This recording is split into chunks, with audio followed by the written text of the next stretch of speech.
nous ne pouvons que bénir son Saint. Le Dieu de toute possibilité, le Dieu qui fait au-delà de ce que nous pouvons penser et imaginer. À lui seul soit la gloire, l'honneur et la puissance. Amen. Amen. Je suis dans la joie. Prenons nos Bibles dans le livre de Luc sans plus tarder. Luc chapitre 8, le verset 22 à 25. Un chapitre que nous connaissons tous, une histoire que nous connaissons tous. Nous allons nous lever pour honorer la parole de Dieu. Un jour, Jésus monta dans une barque avec ses disciples. Il leur dit, passons de l'autre côté du lac. Et ils partirent. Pendant qu'ils naviguaient, Jésus s'endormit. Un tourbillon fondit sur le lac. La barque se remplissait d'eau. Et ils étaient en péril. Ils s'approchèrent et le réveillèrent en disant, Maître, Maître, nous périssons. S'étant réveillé, il menaça le vent et les flots qui s'apaisèrent, et le calme revint. Puis il leur dit, où est votre foi? Saisis de frayeur et d'étonnement, ils se dirent l'un aux autres, quel est donc celui-ci qui commande même au vent? Retenez ceci, qui commande même, en église vous êtes avec moi, qui commande même au vent et à l'eau, à qui ils obéissent. Amen. Amen. À que je ma prière est que Jésus puisse commander le vent qui te dérange. Dans le nom de Jésus, que ce vent-là se calme, que cette eau-là qui te dérange se calme. Dans le nom puissant de Jésus, nous pouvons nous asseoir. Que le nom de Dieu soit béni.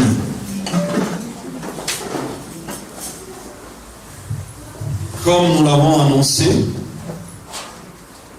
tout à l'heure, ou pendant les prospectus, que aujourd'hui c'était un culte spécial. N'est-ce pas? C'était un culte spécial. N'est-ce pas, on dit à ceux qui traversent souvent, ne traversez pas parce que la météo n'est pas favorable. Ici, Dieu merci, maintenant avec la technologie, on peut nous dire non, aujourd'hui, ne traversez pas. Les gens qui vont souvent à Montmartre, c'est quoi, Montmartre ou quoi? Là où les gens vont visiter, là où il y a la montée de eaux, Montmartre, voilà. Qu'est-ce qu'on dit? Aujourd'hui, le temps n'est pas bon pour aller visiter. Et les disciples aussi, Pierre qui connaissait la mer, parce que tous étaient des pêcheurs, pouvaient dire à Jésus, aujourd'hui le temps n'est pas bon, n'allons pas. Mais en étant rentré dans la barque et la situation arrive, bien aimé, il y a des situations qui arrivent dans ta vie qui ne sont pas prévues. Alléluia. Amen. Tu t'y attendais même pas, tu étais dans le calme, mais la tempête arrive. Or la tempête est accompagnée de vent, d'eau et de pluie. D'où est venue cette pluie? D'où est venu ce vent? D'où est venu ces tumultes qu'il y avait sur le lac? Alléluia. Amen. J'aimerais dire à quelqu'un, chaque progrès a sa tempête. Quand tu veux évoluer dans la vie, où le Seigneur veut t'amener à un niveau quelconque, sache qu'il y aura une tempête qui viendra pour mesurer la foi, où le Seigneur te préparera à affronter cette foi pour que tu ailles à ce autre niveau d'expérience où le Seigneur veut t'amener. Jésus ne fait rien pour rien. Tu veux atteindre la grandeur, Jésus t'amènera des troubles à ton niveau. Tu veux avoir de l'argent, Jésus t'amènera dans le trouble des hommes d'argent. Alléluia. Amen. Tu veux avoir, je ne sais pas quoi, le don de miracle et de guérison, Jésus t'amènera à un niveau de guérison et de troubles. Toi qui aspires à voir, laisse-moi te dire un secret. Toi qui vas avoir le don de miracle, sache-le bien. Si tu aspires à cela, les hommes de Dieu qui ont opéré dans le miracle de guérison et des maladies incurables, ils vivent moins longtemps. Si tu veux avoir cela, quand j'ai compris cela, j'ai dit Seigneur, oui, j'aime avoir ça, donc je vais vivre moins longtemps. Regardez tous les hommes de Dieu, je vais vous en citer. Idaosa, notre grand-père dans la foi, il est mort à quel âge? Presque 60, même pas 70 ans. Pourquoi? Parce qu'il avait une forte onction de guérison et de miracles. William Branham, Un homme puissant. Il est mort à quel âge? À moins de 70 ans. Adi Nabala, un homme de Dieu puissant. Des guérisons et des miracles instantanés. Il est mort à moins de 70 ans. Et si tu regardes son corps, les effets que son corps a subi, ça fait que cet homme même était devenu, il avait pris de l'âge, comme on dit. Pourquoi? Parce qu'il faisait face à des esprits impurs qui aussi avaient des répercussions sur sa santé. Alléluia. Amen. Regardez comment est-ce que notre Élisée est mort. Élisée a fait des miracles impossibles, mais il est mort d'une maladie. Alléluia. Le niveau que le Seigneur veut t'amener dans une dimension, sache-le bien que le Seigneur enverra une tribulation, une tempête à ton niveau. J'aimerais dire à quelqu'un que la tempête est caractérisée par le vent, la pluie et l'orage. Ou la pluie ou l'orage. Le vent, l'eau et l'orage. C'est ce qui forme la tempête. La tempête est formée de ces trois choses. C'est-à-dire le vent, l'eau, l'orage ou la pluie. Vous avez vu ce que l'ouragan qui a frappé les États-Unis, ce que ça fait? Hein? Il y a eu des dégâts. La côte, c'est pas moins ouest ou est des États-Unis a été complètement touchée. En Floride, là où les gens passent plus leur temps de retraite. Mais tout leur investissement de 30 ans est parti en quelques secondes. Pourquoi? L'orage. Bien aimé, quand l'orage arrive dans ta vie, elle ne tient pas compte de qui tu es. Le diable, quand il vient dans ta vie, il ne tient pas compte de qui tu es. Alléluia. Le diable ne regarde pas ta stature. Le diable ne regarde pas parce que tu es pasteur. Le diable ne regarde pas parce que tu chantes à l'église. Le diable, il s'en fout complètement. Quand il vient dans ta vie, il vient tout pour faire quoi? Pour balayer. Amen. Amen. Et le vent était tout. Le vent est tout un esprit. Et souvent, nous regardons la météo et quand il y a des tempêtes, il y a des orages. On regarde ça comme ça. Je suis venu parler à quelqu'un. Vous allez entendre que on vous parle de l'œil de l'ouragan. Est-ce que l'ouragan peut avoir un œil? Église de Dieu. La Bible déclare les enfants de ce siècle, ils sont plus éveillés que nous. On nous dit la météo a un œil, toi tu trouves ça normal. Mais non, parce qu'eux aussi ils voient des choses que toi tu ne vois pas. Mais quand on te présente ça, on te dit l'œil du cyclone. C'est quoi? C'est abaissé. Mais quand l'œil du cyclone passe dans toute sa vigueur, dans toute sa force, ça va quelque part, ça va atteindre des choses, ça va toucher des gens. Et Jésus avait compris cela. Avant de ramener d'abord le calme dans l'eau ou dans la barque, laisse-moi d'abord parler au vent. Parce que le vent, c'est tout un esprit. Jésus n'est pas venu, parce que si le vent n'était pas un esprit, Jésus allait seulement faire du doigt comme ça. Parce que c'est lui le créateur. Le vent allait comprendre la pensée de son créateur. Parce que le jour où on a enterré Jésus, le troisième jour, la terre a compris que mon Seigneur, mon Créateur est là. Il me demande maintenant que je le laisse partir. Jésus n'a pas parlé. La terre a juste vomi Jésus et Jésus est sorti. Et Jésus aussi pouvait claquer d'un doigt, le vent pouvait s'arrêter. Mais Jésus a compris que ce vent-là n'était pas n'importe quel vent. C'était pas un vent naturel. Il y avait un esprit derrière ce vent, raison pour laquelle il a commandé au vent, vent tais-toi. Est-ce qu'on peut dire un vent de ses terres? Est-ce que le vent a des oreilles? Mais Jésus a compris. C'est pour ça que bien aimé, de fois quand quelqu'un s'énerve contre toi, il fait certaines choses, n'excuse pas la personne humaine, mais cherche à comprendre l'esprit qui anime cette personne-là. Ne t'en prends pas à moi, maman Marie. Peut-être je suis aussi par un moment visité par un moment de faiblesse. Pourquoi le pasteur m'a fait ça? Mais comprends peut-être que c'est un moment de faiblesse où le diable est entré. La Bible déclare, Pierre, le même Pierre a dit à Jésus, tu es le Fils du Très-Haut. Le même Pierre a empêché Jésus d'aller accomplir la mission pour laquelle il a été envoyé.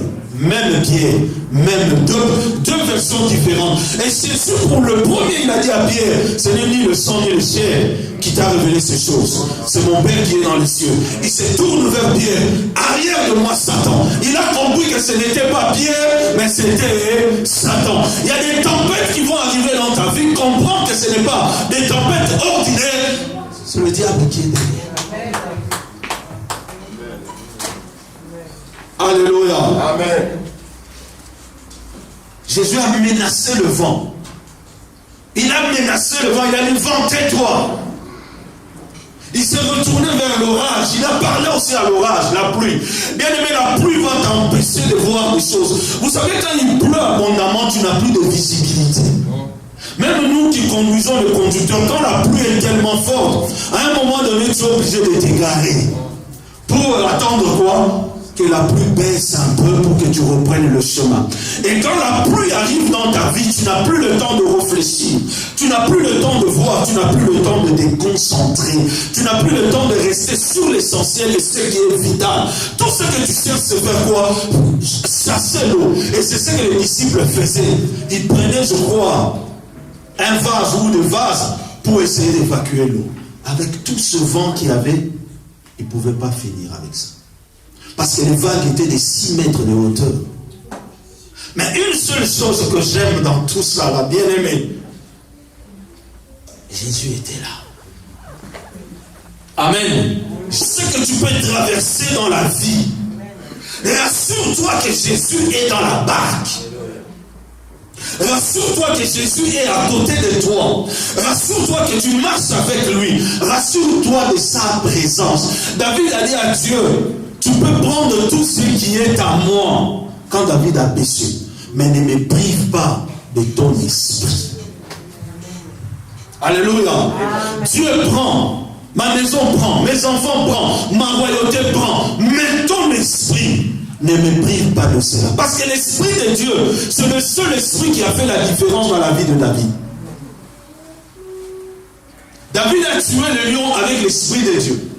Il a tué l'ours avec l'esprit de Dieu. Il a combattu contre Goliath avec l'esprit de Dieu. Humainement, comme ça, impossible. Raison pour laquelle David savait, je peux tout perdre aujourd'hui, mais pas l'esprit de Dieu. David s'est poussé. Il est allé chercher Dieu. Seigneur, pardonne-moi. Remets-moi ton esprit. Remets-moi la joie de ton salut. Psaume 51. Remets-moi la joie de ton salut. Parce que si ça revient à moi, David, je me connais. Je suis un guerrier, je vais me lever, j'allais me battre et je vais récupérer. Mais ton esprit ne me le prive pas. Bien aimé, dans tout ce que tu peux traverser, sois sûr, rassure-toi, bats-toi, que Dieu ne soit pas loin de toi. Que Dieu soit avec toi. Alléluia. Amen. Et quand les disciples étaient en train de crier, ils avaient oublié une chose, que Jésus était dans la barque.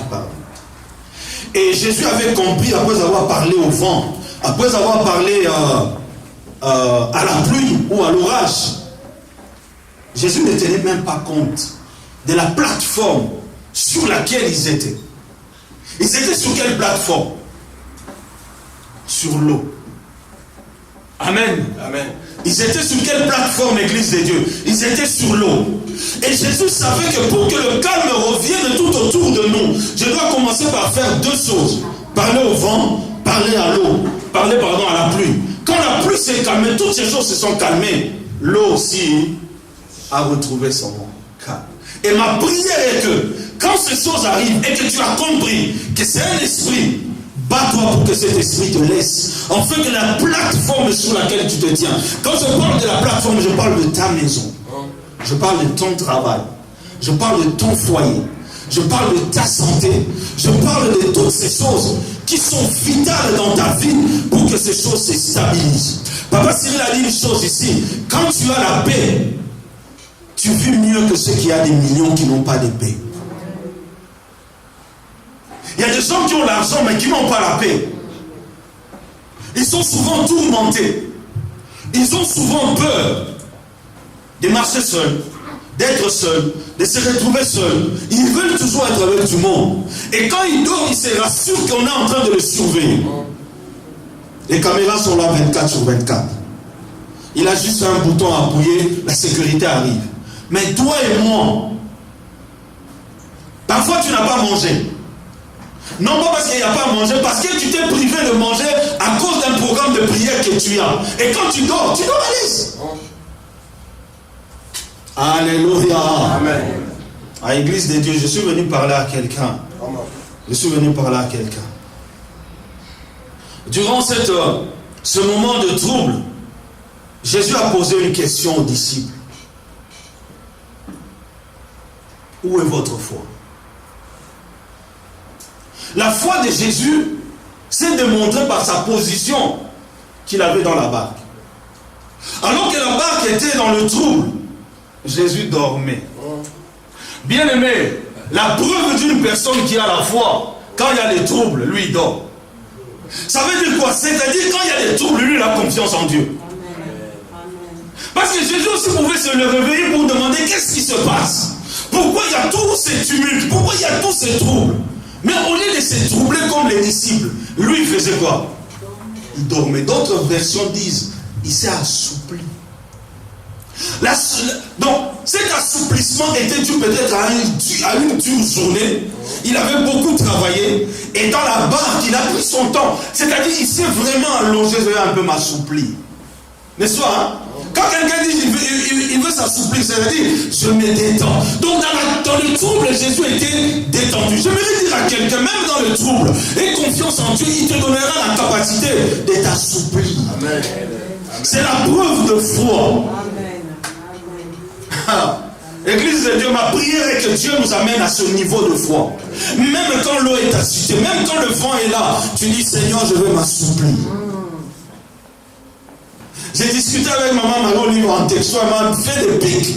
J'ai dit, mais attends, ma fille, elle cherche quoi? De juger la dimension de foi de son père ou quoi? Alléluia. Amen. Amen. Tu es une bénédiction pour moi, que Dieu te bénisse.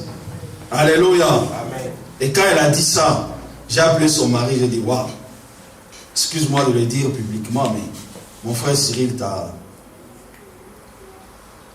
un don. Amen. Tu as un don que tu dois beaucoup protéger, beaucoup prendre soin de cela. J'ai discuté avec quelqu'un, j'ai dit, il y a certaines choses, quand tu les as, tu ne vois pas sa valeur. Hein? Quand tu perds cette chose-là, que tu te rends compte que, waouh, c'est que j'avais été plus important. Amen. Par moments, il nous arrive de dire, quand ma mère était là. N'est-ce pas? Et souvent quand je vais à Kin, ces derniers temps quand j'arrive, je me dis, quand ma mère était là. Et quand je dis tout cela, tu sens, je m'effondre. Je m'effondre. Je suis rentré dans la chambre où elle était. J'ai regardé, j'ai dit, waouh. Je suis sorti, pas un mot. Mais j'ai senti que la personne qui nous unissait, la personne qui était notre force, la personne qui ne disait parfois rien, mais par sa présence tout se faisait. Par sa présence tout s'organisait. Par sa présence elle rassemblait tout le monde. Et quand tu perds cela, tu te rends compte, oui, elle était chère pour vous. Bien-aimé, fais en sorte que tu comprennes que Dieu t'a donné un don et ce don est précieux, je dois le garder. N'attends pas que tu perds ce don-là pour le regretter. Mais comprends la valeur de ce don et garde ce don-là. Pour ne pas regretter à la fin. Comme disent le monde, Buzoba, Simasukoi, Mayele, Iboso. Ça veut dire, maintenant je vais être sage. Je ne veux plus tomber dans la bêtise. Parce qu'on dit souvent, Buzoba, Liboso, Mayele, Simano. Mais maintenant, avec nous, ça va être Mayele, Liboso, Buzoba, Simano. Ça veut dire, on va être beaucoup plus sage maintenant que être idiot. Est-ce que je parle à quelqu'un? Amen. Quand le Seigneur s'est levé, J'ai dit, il a fait deux choses. Il a parlé au vent, il a parlé à l'orage. Le Seigneur savait qu'en menaçant le vent, automatiquement l'eau allait retrouver son calme. Il y a des troubles dans la vie qui peuvent arriver dans ta vie, mais sache que le Seigneur est avec toi. Bien aimé, si ta vie n'est pas aussi troublée, quelque part, ça montre que tu n'es pas avec Dieu. Amen. Je ne te souhaite pas des troubles, mais étant chrétien, ta vie doit être troublée. Amen. La Bible dit, ceux qui veulent mener une vie pieuse dans le Seigneur, ils seront persécutés. C'est ça que Jésus a dit, clairement. Si tu veux mener une vie pieuse dans le Seigneur, attends-toi à des persécutions, pardon. Si ta vie n'est jamais persécutée, pose-toi la question si tu marches avec Dieu. Quand tu es persécuté par un moment, sache que Dieu est avec toi et tu marches avec lui. Et Dieu te connaît. Alléluia. Amen. Dieu te connaît. Je partageais avec le pasteur et le groupe pastoral, je leur ai dit une chose. J'ai dit, le diable ne vient, c'est pas moi, dans le vide comme ça. Non. S'il n'y a rien dans un magasin, est-ce que le voleur peut aller là-bas? Non. S'il n'y a pas d'argent, les braqueurs de banque, ils vont aller faire. On leur dit, écoutez, la banque que vous voulez braquer là-bas, il n'y a rien. Ils vont laisser. Mais si le diable s'acharne contre ta vie, c'est que tu as quelque chose. Comment? C'est que si le diable s'acharne contre ta vie, pasteur, tu as quelque chose qu'il veut prendre. Amen. Et à chaque fois, tu dis, pourquoi toujours moi? Pourquoi toujours moi? Pourquoi toujours toi? Parce que tu as quelque chose. Amen. Amen. Ah, pourquoi toujours moi? Seigneur, qu'est-ce que je fais? Seigneur, que tu cherches l'approbation des hommes. Les hommes ne vont pas t'approuver. Amen. Seigneur, pourquoi moi? Tu es en train de pleurer. Seigneur, qu'est-ce que je fais dans la vie? Seigneur, c'est parce que tu as quelque chose, ma soeur. S'il n'y avait rien, le diable allait, il va pas. Est-ce que le diable peut aller chercher quelque chose dans la vie d'un tueur? Non, il sait qu'il lui appartient. Alléluia. Amen. Bien aimé, je vais dire quelque chose. Pour avancer ou reculer dans la vie, ça demande de l'énergie. Ça demande de la persévérance. Si tu veux avancer dans la vie, dans les troubles que tu as, cela demande de l'énergie. De la même manière que tu veux avancer, de la même manière aussi tu peux prendre une décision de reculer. Si tu abandonnes dans le trouble que tu es en train de traverser, ça t'a demandé l'énergie de faire quoi? De réfléchir et de dire que je suis fatigué, je laisse. C'est une énergie, non? N'est-ce pas? La même énergie aussi, tu peux te dire, ce qui est arrivé, gloire à Dieu. Mais je m'élève, j'avance. Amen. C'est une énergie. La Bible déclare dans 1 Samuel chapitre 30, David a pleuré, il a pleuré, il a pleuré, il a pleuré, jusqu'à ce que David n'avait plus la force de pleurer. Mais David s'est appuyé sur l'Éternel, son Dieu. Amen.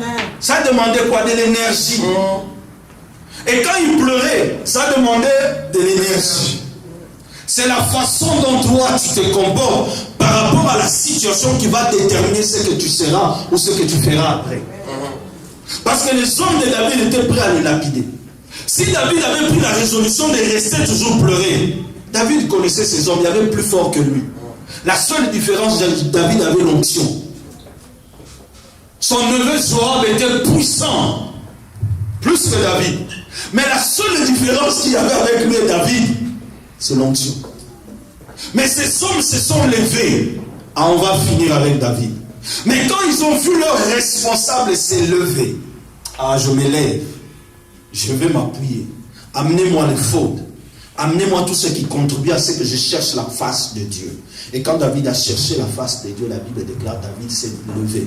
Il a posé la question à Dieu, est-ce que je vais aller poursuivre et rattraper? Dieu lui a dit quoi? Poursuivre, tu vas rattraper. Bien aimé, dans tout ce que tu es en train de traverser, quand ça ne va pas, sois sûr que Dieu est là. Prends les fautes, va dans la présence de Dieu et prie. Le faute, c'est quoi? Le faute, c'est tout ce qui contribue à chercher Dieu, notamment la sainteté, le Saint-Esprit, la vie de prière, la vie de la droiture, la vie de la loyauté, tout ce qui contribue à cela va faire en sorte que Dieu t'exauce. Ne me demande pas, pasteur, le faute, c'est quoi? C'est ça le faute. Alléluia. Lève-toi là où tu es. La route est longue. Amen. Amen. Et le plus important dans ce message, ce n'était pas la traversée. Le plus important dans cet événement, ce n'était pas la traversée. Bien aimé, la pensée de Dieu n'est pas ta pensée. Ce que Dieu a prévu pour toi, il va te faire passer par des moments où tu te poses la question, mais Seigneur, pourquoi tu m'as fait passer dans tout ça? Il te fait passer dans tout ça pour un but. Tout ce qui t'arrive dans la vie, c'est mesuré, calculé par Dieu, planifié par Dieu. Dieu est tellement sage que s'il avait dit aux disciples pourquoi ils allaient de l'autre côté, ça allait être plus simple pour eux. Ils allaient dire, oh, même s'il y a le vent, il y a tout ça, Dieu nous a dit ce qu'on va aller faire là-bas. Mais écoutez la suite. Luc chapitre 8 toujours, à partir du verset 26. Je ne vais pas lire. La Bible dit quoi? Ils abordèrent dans le pays de Gérasénien, c'est ça, non? Qui est vis-à-vis de la Galilée. Lorsque Jésus fut descendu à terre, il vint au-devant de lui un homme de la ville qui était possédé de plusieurs démons depuis longtemps. Et il avait sa demeure dans une maison, mais dans les sépulcres. Voilà pourquoi Jésus a fait cette traversée avec les disciples. Souvent on dit que les disciples, la leçon c'était de leur donner, de leur augmenter la foi. Non. Le but était ça. Le but était ça. D'aller sauver un grand évangéliste qui était de l'autre côté. Quelqu'un me comprend? Comment? Le but de ce voyage, de cette traversée, c'était pas d'enseigner les disciples quand il y a des problèmes d'avoir foi. Oui, il y avait ça. Mais le plus important, c'était d'aller sauver ces hommes, ces grands évangélistes. Même les disciples n'avaient pas calculé cela. Même les disciples n'avaient pas compris cela. Mais la Bible nous dit dans le livre d'Ésaïe chapitre 8, à partir du verset 23, le peuple longtemps assis dans les ténèbres voit la lumière s'élever. Dans le pays des gentils, les ténèbres ne régneront pas toujours dans le pays de Zabulon. De l'autre côté de la Galilée, il y avait le peuple non juif. Parce que Jésus était de l'autre côté, là où il y avait les juifs. Les juifs n'élèvent jamais les porcs, selon l'histoire. Est-ce que vous êtes d'accord avec moi? Jésus savait que j'ai une mission à aller de l'autre côté. Mais en tant que juif, je n'ai pas le droit d'aller là-bas. Mais moi, je suis Dieu. J'ai une autre vision. Je suis venu pour que les hommes soient sauvés. Il a dit une chose, il a dit, les gens qui sont en bonne santé n'ont pas besoin de médecins. C'est les gens qui sont malades. Donc quelque part, il dit aux disciples, je n'ai pas été envoyé pour les brebis perdues des autres peuples. Mais j'ai été envoyé pour les brebis perdues des enfants d'Israël. Le message que Jésus voulait enseigner aux disciples, c'était quoi? Maintenant, après mon départ, vous allez vous habituer à aller affronter les non-juifs, les païens. Je ne sais pas si je suis en train de parler à quelqu'un ici. Comment? Jésus préparait les disciples à aller à manger avec les païens, à aller vivre avec les païens, les non-juifs. Parce qu'en Israël, c'était interdit d'élever le porc. Parce que c'était un animal interdit, impur. Mais Jésus va sur les territoires des gens qui élèvent des choses interdites, des choses impures. Jésus va là-bas. Et plus tard, vous allez comprendre la mission de Pierre dans la vie de qui? De Corneille. Hello. Vous allez comprendre la mission de Pierre auprès de Corneille. Dieu dit à Pierre, va se Corneille, mais Seigneur, je vais aller toucher ce qui est impur.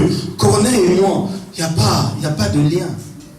Jusqu'à ce que le Seigneur lui montre, lui dise, écoute, c'est que moi je sanctifiais, comment est-ce que toi tu le trouves impur? Et là, il n'y a personne qui pouvait dire à Jésus toutes ces choses parce qu'il était Dieu. Même les disciples, quand ils allaient de l'autre côté, ils n'avaient pas compris. Mais Jésus les a amenés sur ce territoire. Je pense, je ne dis pas que la Bible dit, mais je pense qu'ils se sont posé la question, comment cet homme nous amène sur le territoire des païens avec qui nous n'avons pas de contact, avec qui nous ne mangeons pas. Parce qu'ils ne mangeaient pas avec eux. Pour un juif, manger avec un païen, c'était un péché. Mais Jésus nous amène sur ces territoires. Je veux te dire, Église de Dieu, Dieu va te mener dans des choses où toi-même tu ne voudras pas. Et ces choses que tu ne voudras pas sera la volonté de Dieu pour le salut de quelqu'un. Pour la bénédiction, la délivrance d'une autre personne. C'était ça le but du message de Christ, de ce voyage-là. Alléluia. Amen. Les voies de Dieu ne sont pas nos voies. Est-ce que je parle à quelqu'un? Les voies de Dieu ne sont pas... Parce que quand on lui a posé la question, quel est ton nom? Il ne pouvait pas dire Jean-Paul, il a dit, je m'appelle Légion. Tu vois, on te demande, tu t'appelles qui? Je m'appelle Jean-Paul quoi? Non, je m'appelle Légion. C'est-à-dire que les démons avaient pris place dans la vie de cet homme.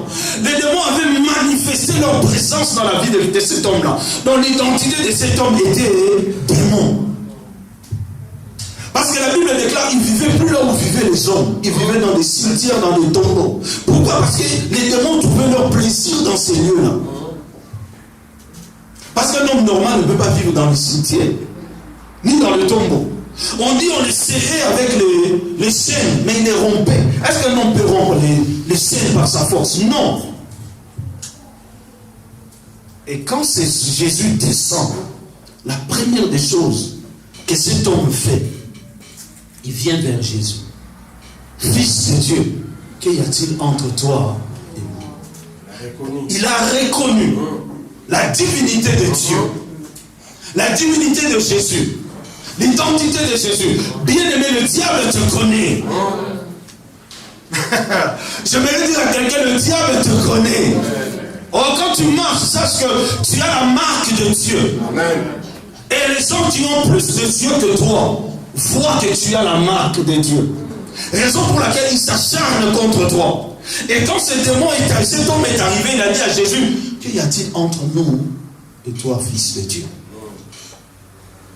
Jésus lui pose la question, quel est ton nom?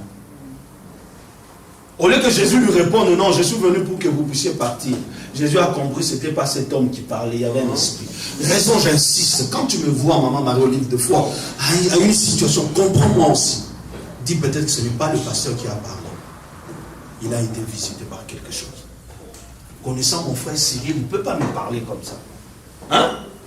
Connaissant mon frère Cyril, il ne peut pas me répondre comme ça. Connaissant mon pasteur Désiré, il ne peut pas me parler comme ça. S'il me parle comme ça, que je le comprenne. Il était peut-être dans un moment de faiblesse. Il était dans une situation, il m'a répondu comme ça. Ne regarde pas la personne. Parce que Jésus a dit, quel est ton nom? Au lieu de répondre à l'esprit, il lui pose la question, quel est ton nom? Je m'appelle Légion. C'est là où commence le miracle. Maintenant, les démons commencent à supplier Jésus. Ne nous renvoie pas. Laisse-nous rester ici. Bien-aimé, j'insiste beaucoup. Église de Dieu, même Dieu, même les démons ont besoin d'un corps pour manifester leurs œuvres. Amen. Amen. Même Dieu, s'il a besoin de m'utiliser pour ta bénédiction, il va rentrer par moi et je te bénis. Le diable aussi pareil. Souvent ne jugeons pas les hommes par leurs actes. Nous sommes plus prêts à le faire, c'est humain. Mais comprenons l'esprit qui est derrière. Parce que Jésus a posé la question. Quel est ton nom? Mon nom est Légion. Ils ont commencé la discussion. Non pas avec cet homme, mais avec les démons qui parlaient en cet homme-là. Bien aimé, il faut faire attention aux personnes avec qui nous nous associons. Aux personnes avec qui nous mangeons. Aux personnes avec qui nous partageons certaines choses. Il y a d'autres qui sont vraiment envoyés du diable. Ils sont mandatés Ils sont mandatés. Ils ont une mission, comme je l'ai dit tout à l'heure. C'est seulement de prendre ce que toi tu as et de partir. Et quand ils prennent ce que tu as, ils partent. C'est là que tu regardes que j'avais quelque chose. Comme je dis souvent, pour recevoir une bénédiction, ça demande, quand tu la perds maintenant, ça peut prendre un autre cycle. Et le cycle là, il n'y a que Dieu qui connaît le temps de ce cycle là.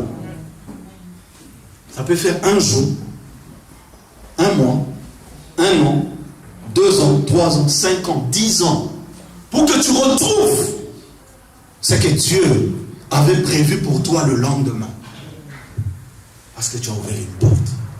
Faisons attention. Faisons attention. Faisons attention de ce que nous faisons. Est-ce que l'Église m'a compris? Il y a d'autres bénédictions pour te revenir. Ça peut prendre un cycle. Et le cycle, il n'y a que Dieu qui le connaît. Jusqu'à ce que le péché est arrivé au comble dans le pays de Sodome et Gomorrhe. C'est là que Dieu a intervenu. Ça a pris combien de temps? Jusqu'à ce que le péché, après 400 ans, même plus, des gens qui habitaient la terre promise, Dieu maintenant a dit mon jugement est arrivé. 400 ans. 400 ans. Le péché de ces gens, des Cananéens, est arrivé jusqu'au nez de Dieu. Et Dieu a dit, je vais juger ce peuple. Attention. Alléluia. J'aimerais dire à quelqu'un, les voies de Dieu ne sont pas nos voies. Il y a des choses qui peuvent arriver dans la vie. La Bible déclare dans le livre de Romains, là je vais commencer à m'arrêter. La Bible parle dans le livre de Romains chapitre 8. N'est-ce pas, hein? Nous connaissons tous ce verset. Nous savons du reste que tout concourt au bien de ceux qui aiment. Hein? Toutes choses concourent au bien de ceux qui aiment. Hein? Toutes choses concourent. Parce que l'apôtre Paul était en train de rappeler ou de dire aux disciples qu'il n'y a aucune condamnation entre ceux qui sont en Jésus-Christ. Et pendant qu'il leur expliquait ces choses-là, il arrive sur ce passage, il dit quoi? Nous savons du reste. Parce qu'il a parlé. Maintenant, en conclusion de tout ce que je vous ai dit concernant que Dieu n'impute plus le péché sur les gens qui ont Jésus-Christ, c'était ça. Parce que ceux qui ont Christ, passent du jugement à l'acquittement. N'est-ce pas? Ils ne passent plus au jugement. Ils passent du jugement à l'acquittement. De la condamnation à la justification. Et maintenant, il dit une chose. Du reste, nous savons. Parce que quand on sait quelque chose, c'est qu'il y a des gens qui ne savent pas. Hein? Quand je dis, pasteur, je sais ce que je suis en train de dire. C'est-à-dire, je suis en train de te certifier. Il y a d'autres personnes qui ne savent pas ce que moi je sais. Raison pour laquelle il dit, nous savons que du reste, tout concourt au bien de ceux qui aiment Dieu. Pour toute personne qui a appelé selon ses desseins. Et il poursuit sa phrase. Il dit dans le verset 29, car ceux qui a connu d'avance, il a fait quoi? Il les a prédestinés à être semblables à l'image de son fils, afin que son fils fût le premier-né parmi tous les frères. Et cet homme-là, Jésus l'avait déjà vu comme son frère. Bien qu'il vivait dans le sépulcre, bien qu'il était possédé, bien qu'il avait des démons, Jésus voyait en lui un frère. Jésus n'avait pas la même vision que les gens de ce pays-là.